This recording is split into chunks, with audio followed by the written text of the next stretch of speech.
Hello বন্ধুরা, কেমন আছো তোমরা? আশা করি ভালো আছো। এই মুহূর্তে বিকালের ভিউটা দেখতে পাচ্ছ। মনটা খুব খারাপ লাগছে, এই জন্য রাস্তায় বেরিয়েছি। তো টুক করে ভিডিওটা অন করে নিয়েছি। তো সব থেকে বেশি খারাপ লাগছে যে জীবনে চলার পথে কত লোকের সঙ্গেই বন্ধুত্ব হলো, কত লোকের সঙ্গে আড্ডা ওঠা বসা, কত গল্প, একসঙ্গে কত সময় কাটিয়েছি। সেসব মানুষ আজ কোথায় হারিয়ে গেছে।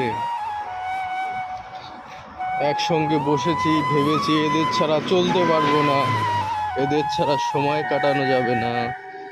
কত আপন লোক আসলো, কত লোক চলে গেল জীবন থেকে। শুধু মায়া পড়ে আছি আমরা সবাই, মায়ার বাঁধনে।